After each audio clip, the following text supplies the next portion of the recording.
Hello students, I am Dr. Aruna Mohan from Delhi University, and today I will discuss about pregnancy, lactation, parturition.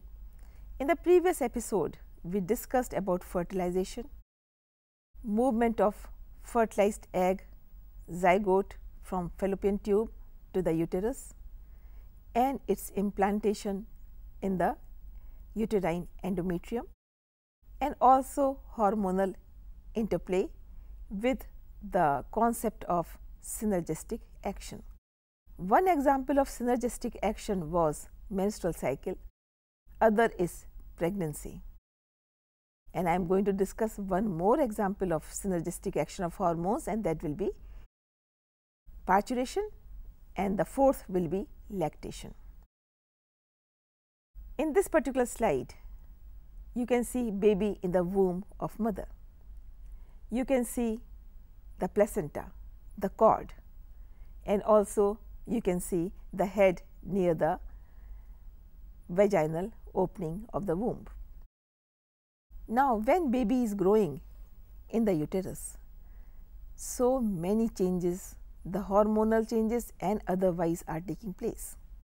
This baby is taking everything from mother's body, whether it is glucose, that is food, whether it is oxygen or any other thing, calcium, phosphates, whatever is required for the formation of the body of baby. We know that we have 206 bones in our body. When baby is born, he is born with 206 bones. Mother's calcium goes to baby's body to make baby's bones. If mother has enough calcium, fine. If she does not take enough calcium in form of milk and milk products, then she does not have enough calcium to give to baby. That does not mean that baby will not take it. Baby will take it from mother's bones, and mother's bones will become less effective. What I am trying to say, that baby will take everything required to form his body from his mother's body, whether his mother's body is able to provide it or not. So, baby has that mechanism. The blood from mother is flowing towards baby and bringing all the things which he needs. So, that is the work placenta or the cord is doing. Coming to hormones, the first 3 months of pregnancy will be looked after by corpus luteum in the ovary. That means ovary is controlling pregnancy in the first 3 months. In other words, progesterone is taking care of pregnancy, and that is why we called it pregnancy hormone. By the end of 3 months or 90 days, this corpus luteum will start regressing, and that is the time when placenta will take over. And now, placenta will look after the pregnancy. How? By way of producing HCG, human chorionic gonadotropin. Chorionic because it is coming out from chorionic villi. Gonadotropin because it is having effect of gonadotrophins, and human because it is coming in human uterus. So, HCG will now look after pregnancy for 6 months. As long as placenta is there, HCG is there, and till that time pregnancy continues. But after placenta starts disintegrating, because it has fixed lifespan of 6 months, then supply of needful things is reduced or stopped, and that is the time when baby should try to come out or struggle out. But before that happens, many other hormones will come into play, like lactogen, like relaxin, like prolactin, oxytocin. Why all these things are happening? These all things are happening because body is conveying message to different parts that baby is about to take birth, milk should be there. Prolactin hormone comes and this prolactin will cause milk production in the breast, only production, not ejection. And the hormone will come called oxytocin, which will help in ejection of milk, milk coming out from nipple of the mother. That will be taken care of by another hormone, oxytocin. There is one more hormone, relaxin, to relax the area through which baby will come out. We have pelvic girdle, which is very strong. Now, uterine opening is between or in the center of this pelvic girdle. You cannot move the bones to bring the baby out. Now, this relaxin will make those areas of the bone where vaginal opening is there spongy. The bone will become spongy for the time being, so that head of the baby can slip through it and the whole body comes out. So, relaxin is the important hormone for proper childbirth or delivery, or technical word, parturition. Parturition is an important word, the baby coming out and becoming free from mother's body. As long as it is in mother's body, it can be considered a parasite on mother, a happy parasite, a pleasant parasite, because this baby is taking everything from mother's body. Once the baby comes out, he is not taking everything, of course, he will suckle milk, which will come out from breast. We follow next slide to understand further details. You can see fetal ejection reflex. It is happening in the uterine endometrium. You understand like this, that baby is in the uterus and endometrium of uterus is keeping it inside safely. Now, when hormone comes, say oxytocin, it will cause downward contraction of uterus. This is called fetal ejection reflex. This oxytocin is going to help in milk ejection later. So, downward contraction will start pushing baby out from the vagina. So, this is done by oxytocin. Expulsion of baby takes place, and at that time stem cells are in the cord that can be collected and kept for varying periods of time, preserved properly, and if required can be used later. Lactation, which is an important phenomenon, means production of milk and feeding of the baby with milk.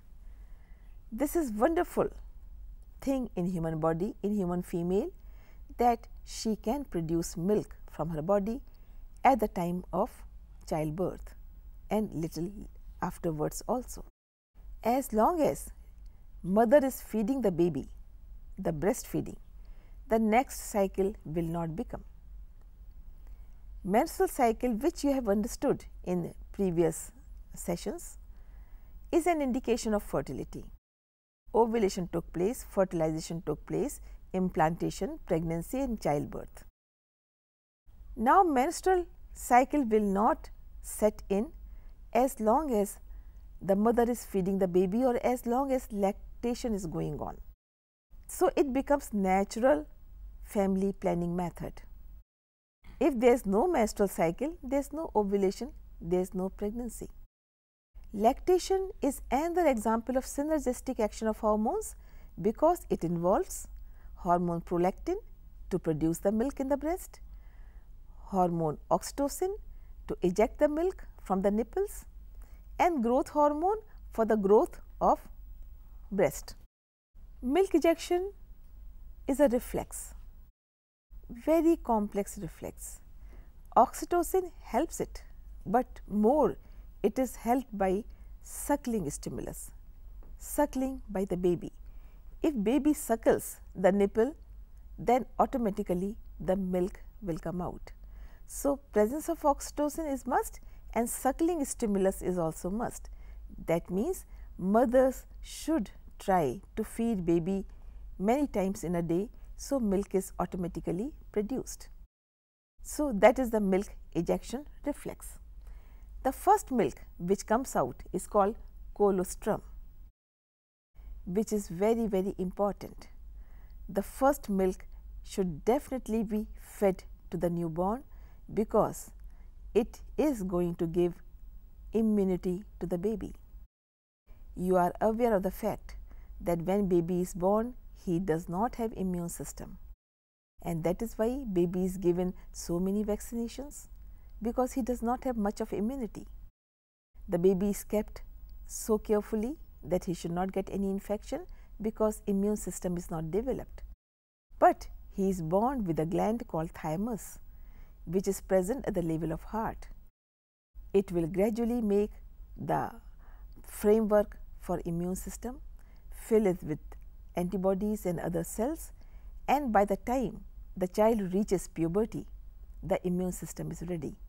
In fact, immune system is quite well made in the first 3 years, and then it is developed further and it is completed by 13-14 years of age, and after that the thymus, the gland which was responsible to make it, degenerates. At puberty, thymus degenerates, with the result thymus disappears, and another reason why thymus degenerates is presence of sex hormones. We know at puberty sex hormones become available and they kill thymus, but no problem. Our immune system is made properly and one immune system is enough for full life.